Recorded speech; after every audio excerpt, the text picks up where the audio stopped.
Les titres du journal de ce samedi 19 avril 2025. Expo Béton 2025. Le président du Sénat, Sama Lukonde, promet de faire le suivi des accords signés sur les différents corridors. Profitant de son séjour avec le chef de l'État dans le Haut-Katanga, le porte-parole du gouvernement, ministre de la Communication et Médias, Patrick Mouyaya, a animé un briefing presse avec les confrères de Lubumbashi. Plusieurs questions ont été abordées, notamment celui de Joseph Kabila. Enfin, Stade des Martyrs, des rumeurs ont fait état du mauvais entretien de cette infrastructure. Mais sur place, le constat est tout autre. Le stade est très bien entretenu. Les détails dans ce journal présenté par Jonas Mutombo.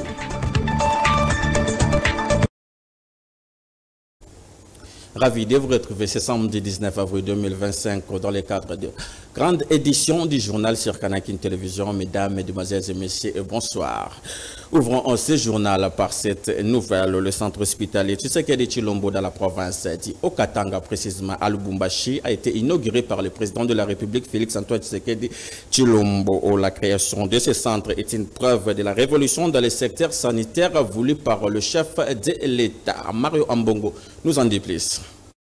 Le CHTT, fruit d'un travail collaboratif entre la CNS, la société Alpha SRL, l'entreprise Congo Moderne Construction et le bureau d'études Bechalel, s'étend sur une superficie bâtie de près de 13 000 mètres carrés sur une concession de plus de 3 hectares. Le centre hospitalier Tshisekedi Tshilombo, CHTT, est équipé d'un plateau technique de pointe qui en fait l'un des établissements les plus modernes du pays. Il abrite notamment la première IREM 1.5 Tesla sans hélium de la RDC, un scanner de 128 coups, une mammographie numérique ainsi qu'un appareil de densitométrie osseuse inédit. Ces laboratoires de biologie moléculaire et d'anatomopathologie sont dotés des technologies les plus récentes, tandis que le bloc opératoire est conçu pour accueillir des interventions complexes incluant la chirurgie mini-invasive, la neurochirurgie et l'urologie. Le CHTT comprend également une unité de dialyse de 10 lits, un service de dentisterie de haut standing, un centre d'ophtalmologie parmi les mieux équipés du pays, ainsi qu'un centre d'appareillage orthopédique réalisé en partenariat avec la firme allemande Ottobock. Par ailleurs, un espace dédié à la formation en télémédecine et en e-santé appuie la volonté d'atteindre la certification ISO 9001, inscrivant l'établissement dans une dynamique d'excellence et d'innovation. Le ministre de la Santé publique, Hygiène et Prévoyance sociale, le docteur Samuel Roger Kamba, a pour sa part salué la vision du chef de l'État en matière de couverture santé universelle, soulignant que cet centre s'inscrit dans un programme national de 5 hôpitaux tertiaires destinés à réduire les évacuations médicales à l'étranger, qui coûtent actuellement plus de 35 millions de dollars par an à la République. Il a également insisté sur l'importance de renforcer les ressources humaines pour accompagner cette révolution médicale. Le CHTT représente un pilier de la transformation du système de santé congolais, accessible à toutes les couches sociales. Il est appelé à devenir une référence nationale, régionale et continentale en matière de soins de santé, de recherche et de formation médicale.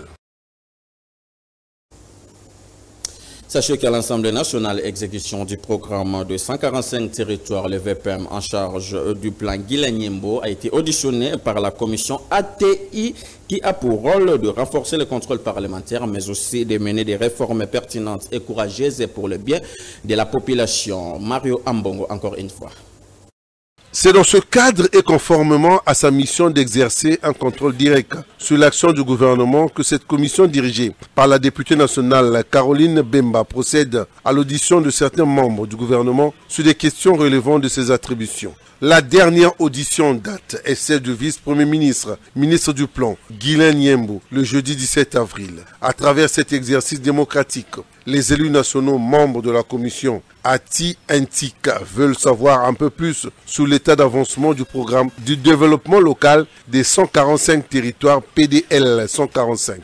Les questions posées au VPM Guilanyembo concernant essentiellement le taux d'exécution et de décaissement de ce vaste programme, initié par le président de la République, Félix-Antoine Tshisekedi, afin de lutter contre la pauvreté et les inégalités territoriales. Ayant pris connaissance de toutes les préoccupations des élus nationaux, le vice-premier ministre en charge du plan a promis de revenir très bientôt avec les réponses aux questions qui lui ont été posées.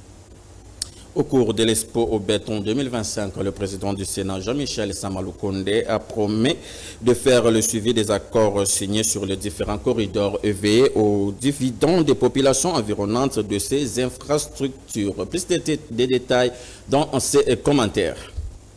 Le président de la Chambre haute du Parlement, Jean-Michel Samaloukonde Kyenge, a marqué de son empreinte ce vendredi 18 avril la deuxième journée de la 9e édition de l'Expo Béton 2025 qui se tient dans la cour de l'Assemblée provinciale du Haut-Katanga à Lubumbashi. Le thème de cette année est les corridors sud de la RDC, SADC, projet à développer et opportunités d'affaires. Dans son allocution de circonstance, Jean-Michel Samaloukonde a promis, en tant que Sénat, de faire le suivi des accords signés dans le cadre de ces corridors.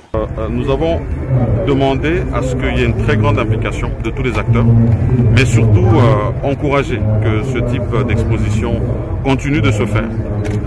Pas seulement dans le domaine des infrastructures, mais peut-être dans d'autres aussi. Et en appeler à l'anticipation de tous, de manière à ce que notre jeunesse demain soit préparée à tous les différents défis. Surtout que nous allons vers, d'ici 2050, probablement le double de la population que nous avons aujourd'hui. Et je pense que c'est important de noter aussi que cette exposition intervient à un moment où la République démocratique du Congo connaît une agression injuste et barbare du Rwanda et ses supplétifs du M23, mais que c'est important de savoir que pour répondre aussi à ces questions sécuritaires, nous avons besoin de développement. Devant les acteurs politiques et les opérateurs économiques, l'honorable président Jean-Michel Samaloukonde les a exhortés à plus de résilience et d'anticipation. Cette 9e édition de l'Expo Béton réunit des acteurs publics, privés, techniques et académiques autour de projets structurants pour l'économie congolaise et régionale. L'événement sert de plateforme d'échange et réseautage et de mobilisation d'investissement.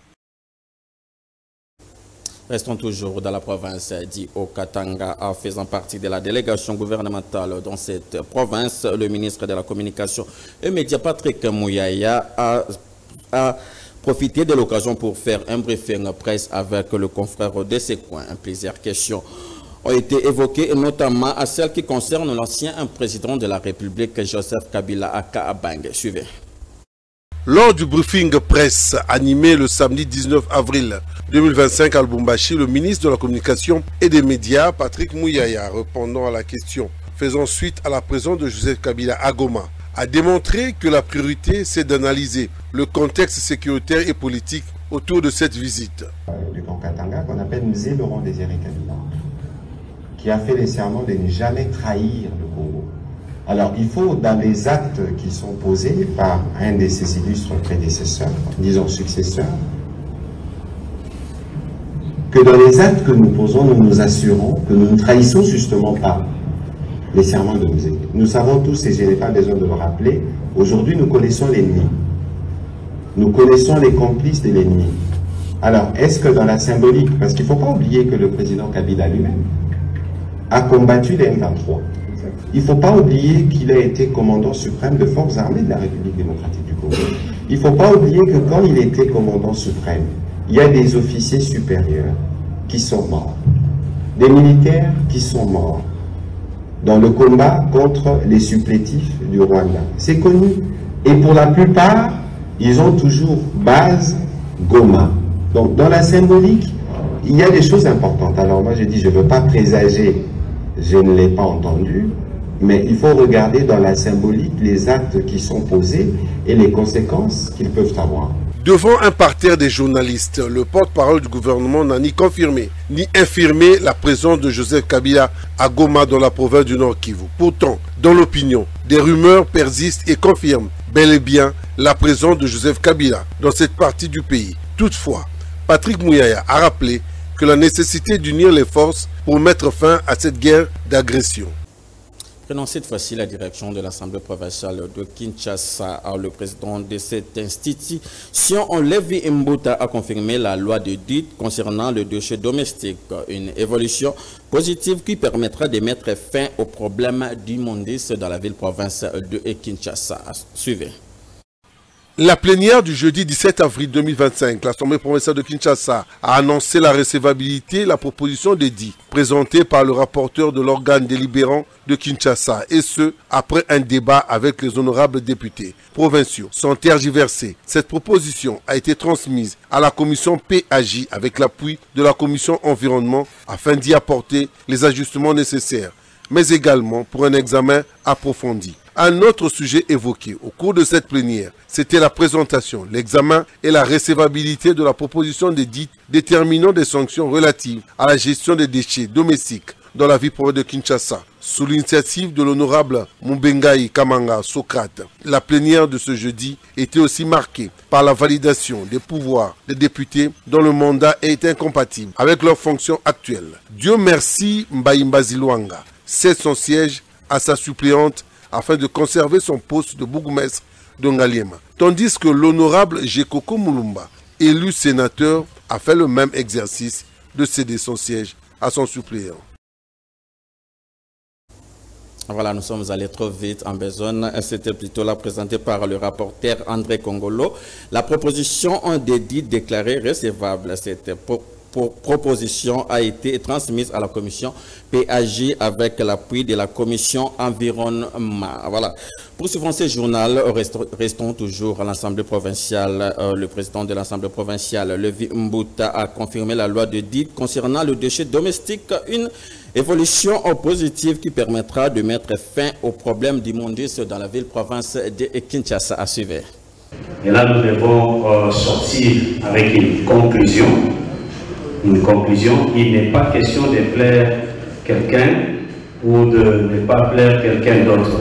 Nous avons déclaré recevable la proposition et moi j'ai souhaité que nous continuions à consulter les experts et qu'ensemble, nous puissions voir avec l'environnement et la PAJ quelle commission aura la première place et quelle commission pourra amener tout simplement l'expertise.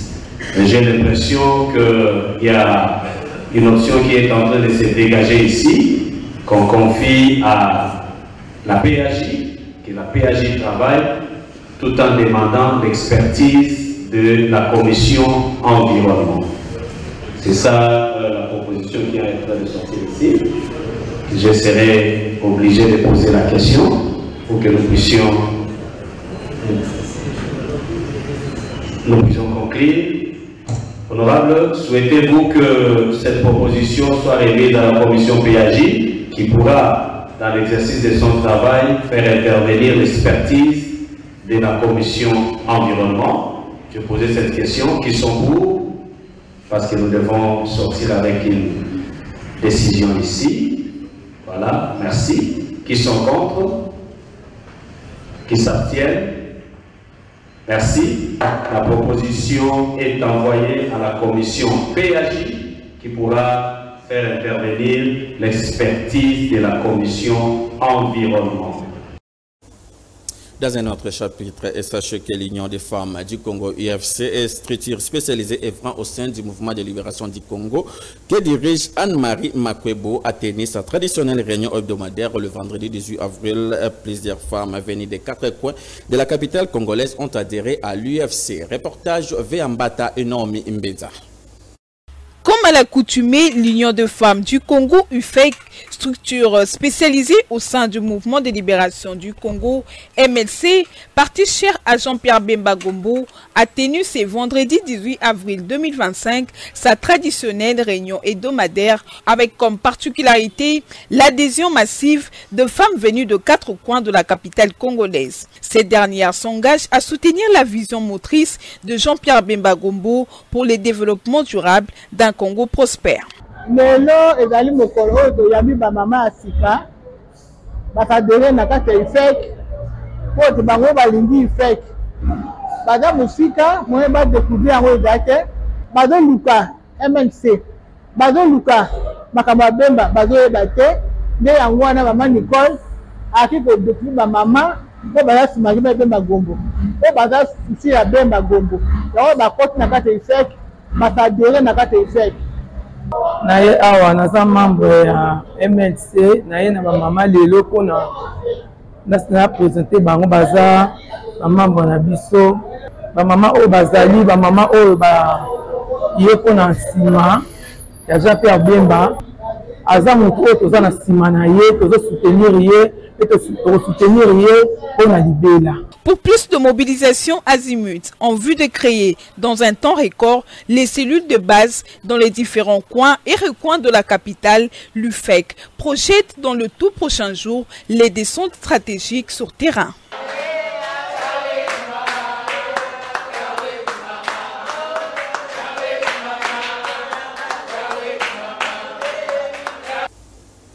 Parlons province à présent. Le Dékasaï bénéficie à ce jour d'un avantage sur la création de routes à desserte agricole. Des efforts ont été fournis pour permettre un acheminement de produits agricoles dans différents secteurs et localités de cet espace. En plus de détails dans ces commentaires de Mario Ambongo.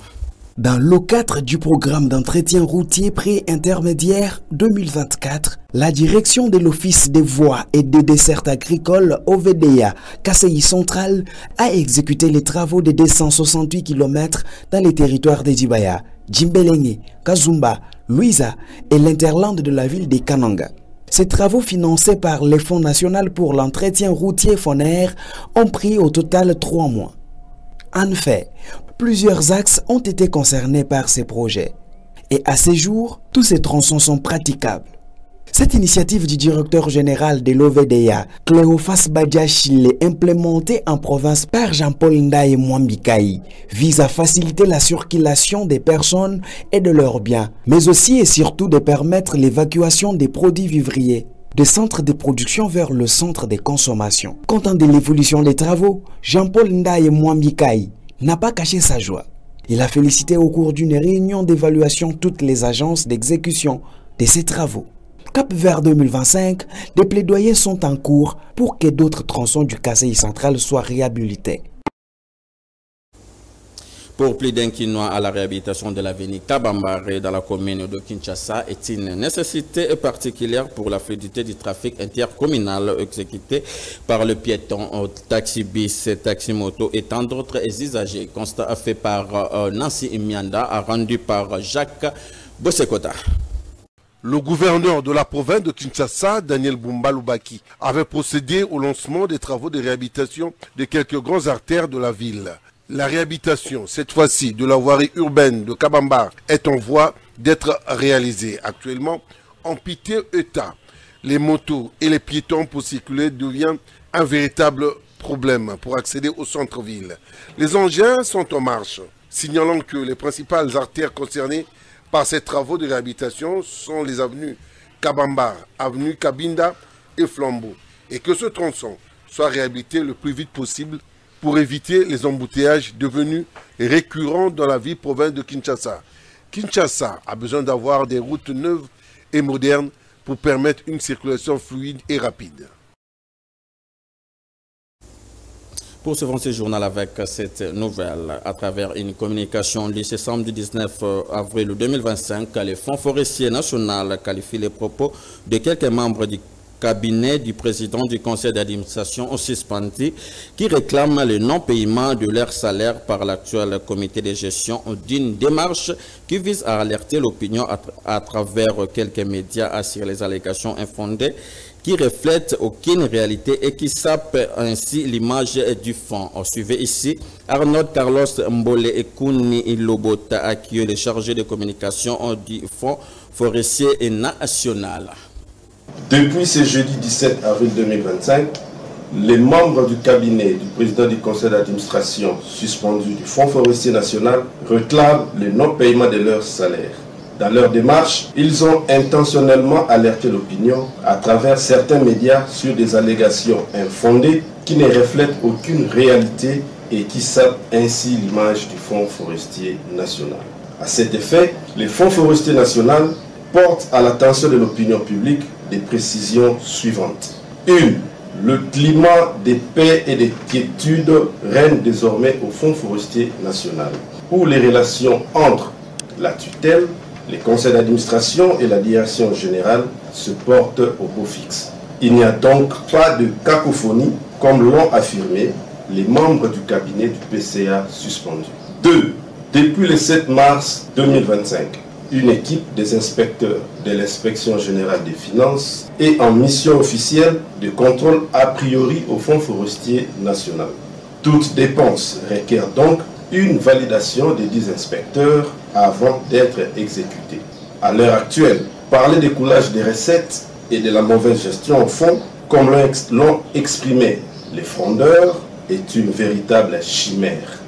3. Le rapport des commissaires aux comptes auxquels font allusion les mêmes frondeurs ne concerne pas la gestion actuelle du Fonds forestier national. Il s'agit plutôt d'un projet de rapport du 1er novembre 2024 sur les états financiers annuels de l'exercice clos au 31 décembre 2023 en CEDEF. Alors que l'actuel directeur général ad intérim du FFN n'a pris ses fonctions comme titulaire que le 27 janvier 2025. Pour l'instant, la même équipe des commissaires aux comptes travaille d'arrache-pied avec la direction des finances pour finaliser le dit rapport. 4. Les membres du cabinet du président du conseil d'administration suspendu ne sont régis par aucun statut juridique qui les lie au Fonds forestier national. Ils n'ont ni contrat de travail, ni notification, ni décision portant engagement pour chacun d'eux.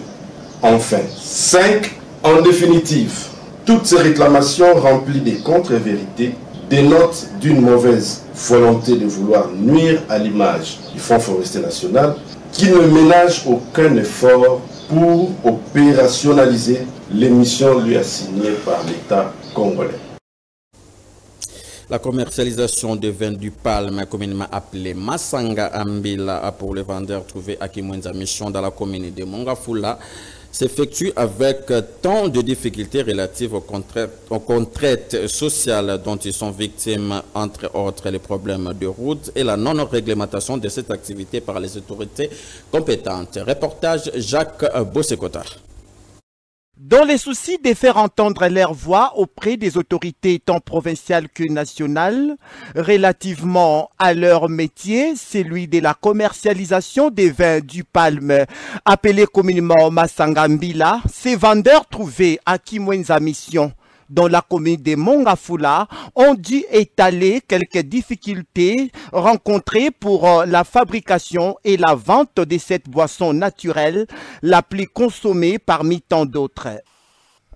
Nous rencontrons beaucoup de difficultés, mais notre souci majeur est que les autorités nous arrangent les routes pour que nous fassions en toute facilité notre commerce des vins du palme. Selon plusieurs opinions, les vins du palme demeurent actuellement un commerce à faible revenu et peu rentable. Qu'à cela ne tienne, ils répondent tant soit peu à certaines contraintes financières dont sont victimes les vendeurs.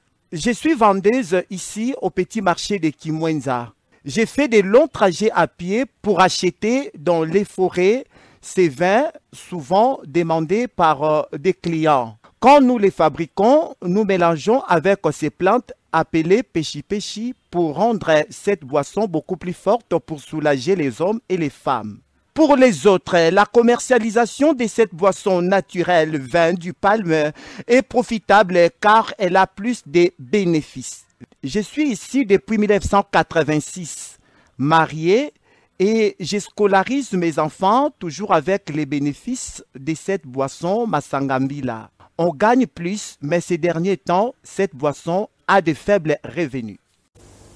Un mon sport avant de terminer ce journal. Au-delà de rumeurs et mauvaise foi de certaines personnes, le stade de martyrs de la Pentecôte est très bien entretenu et il y a des services appropriés pour son entretien. Un constat de Mario Ambongo. Suivez. Des chaises bleues, jaunes et rouges bien en place. Nous ne sommes pas au Parc des Princes à Paris, mais nous sommes bel et bien au stade des martyrs dans la ville province de Kinshasa. Un constat sur la propriété de ce stade ce 18 avril 2025. Tout est propre. Les différentes tribunes sont bien entretenues et cela au quotidien. Tel est le constat fait au Stade des Martyrs par nos reporters de Kanakin Télévision. Une décente surprise pour vérifier les images folles des rumeurs qui font état d'un stade abandonné sans entretien. Mais sur le terrain, la réalité est tout autre. Le stade est très bien entretenu et les travailleurs sont à pied d'œuvre. Les consignes sont strictes. Juste après les diverses manifestations, il faut nettoyer de fond en comble. Le service de gestion de ce stade tient aux consignes du ministre des Sports Didier Boudimbo, celui de garder toujours ce stade très propre, au vu des multiples échéances qui pointent à l'horizon, notamment les éliminatoires de la Coupe du Monde. Et les Congolais doivent faire confiance à ce comité de gestion dirigé par Dadou Etambi. Les vieilles images du Stade des Martyrs balancées sur les réseaux sociaux ne sont là que pour nuire et détruire la bonne image et les efforts fournis par ce comité de gestion qui travaille nuit et jour pour donner une très bonne image de ce Stade des Martyrs. Et voilà, nous sommes arrivés à la fin de ce journal. Tout de suite, les rappels des principaux titres.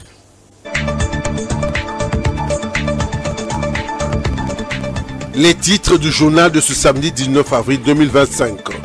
Expo Béton 2025. Le président du Sénat, Sama Lukonde, promet de faire le suivi des accords signés sur les différents corridors. Profitant de son séjour avec le chef de l'État dans le Haut-Katanga, le porte-parole du gouvernement, ministre de la Communication et Médias, Patrick Mouyaya, a animé un briefing presse avec les confrères de Lubumbashi. Plusieurs questions ont été abordées, notamment celui de Joseph Kabila. Enfin, Stade des Martyrs, des rumeurs ont fait état du mauvais entretien de cette infrastructure. Mais sur place, le constat est tout autre. Le stade est très bien entretenu. Ainsi s'achève la grande édition de ce samedi 19 avril 2025 sur Kanakin Télévision. Une édition qui porte les signatures de Koparabola à Mario Ambongo Soulemboyo et Tony Binda sous la supervision de Gilles Boulembe. Et je vous retrouve la semaine prochaine. Bonne fête de Pâques à toutes et à tous. Au revoir.